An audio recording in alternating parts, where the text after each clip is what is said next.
The elite in America may have heaved a sigh of relief when Jeffrey Epstein was found dead in his prison cell, but their connections to the convicted pedophile are still being exposed. Join me to talk about this is my friend and great writer, Farron Cousins, editor of the Trial Lawyer magazine. You know, this story, the angle now, this is a look back, isn't it?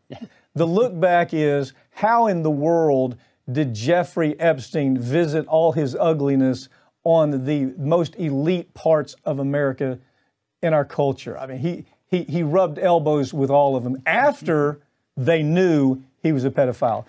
Take it from there. It is really interesting that these stories didn't come out, you know, any time within the last, 8 years, I guess, after the guy left prison, because that's when all this was happening. You know, as you mentioned earlier, he was hanging out in the same place as Elon Musk, Jeff Bezos, was buddy with Bill Gates, getting him to give money to MIT.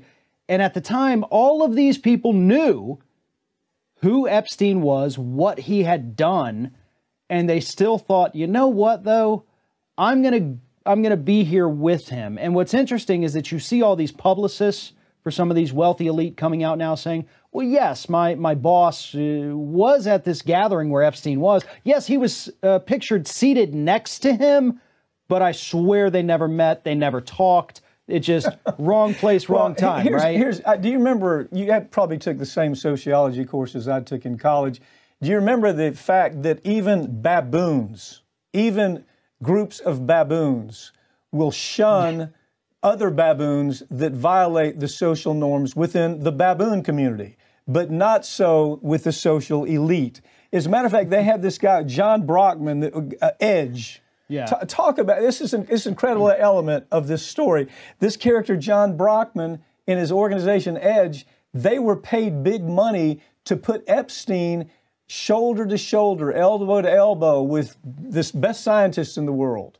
And this story gets crazy as you look at the MIT part of it. Right, and what Edge did was Edge would put together these gatherings. They started off bigger, but then they got smaller as this group of elite became more elite.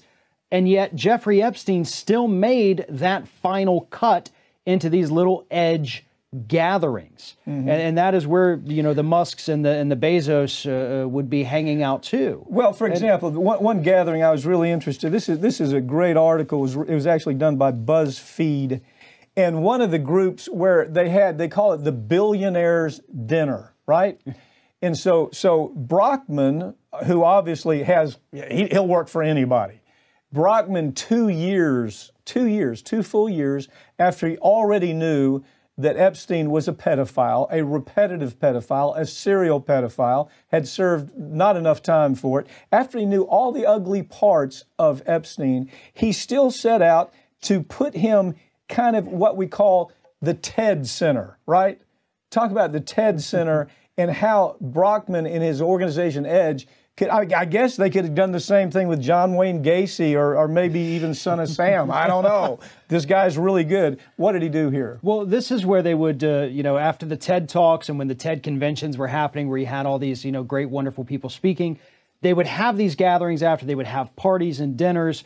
And Brockman would make sure that Epstein would go there. Sometimes not necessarily letting people know that Epstein would be attending. And that's what kind of gave people the clearance to say, oh, no, I didn't know Epstein was going to be there. And yet it's pointed out in this BuzzFeed piece that these are people, so elite in here that they have their assistants who put together little portfolios of everyone who's going to be attending these parties so that their boss can walk in there and not seem like they don't know who these people are.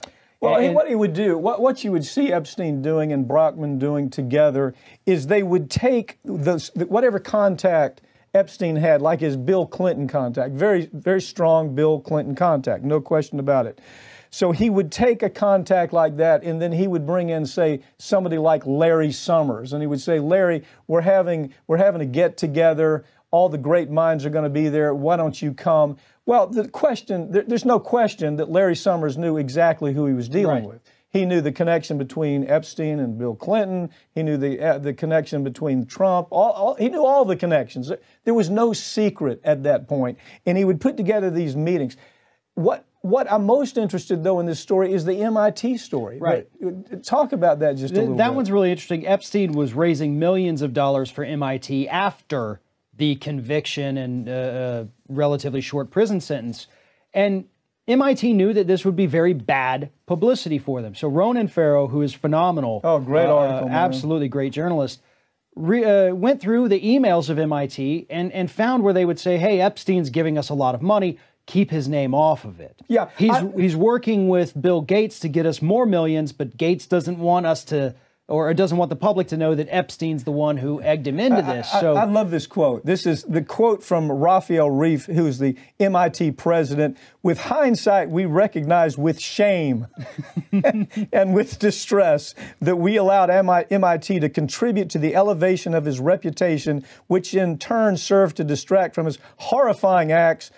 No apology can undo that. Well, the truth is, the truth is, this guy knew exactly what he was doing when he was accepting money from Epstein, and Peter Cohen also knew exactly what they were doing, didn't they? Well, yeah, they did, and MIT had actually disqualified Epstein from giving money at all. Right. So they all knew who he was and what he was doing, but then after that disqualification, they still worked with him. He still gave them millions, and that's when you get the statements, trying to see if I can find it here. Oh, yeah. For gift recording purposes, we will not be mentioning Jeffrey's name as the impetus for this gift.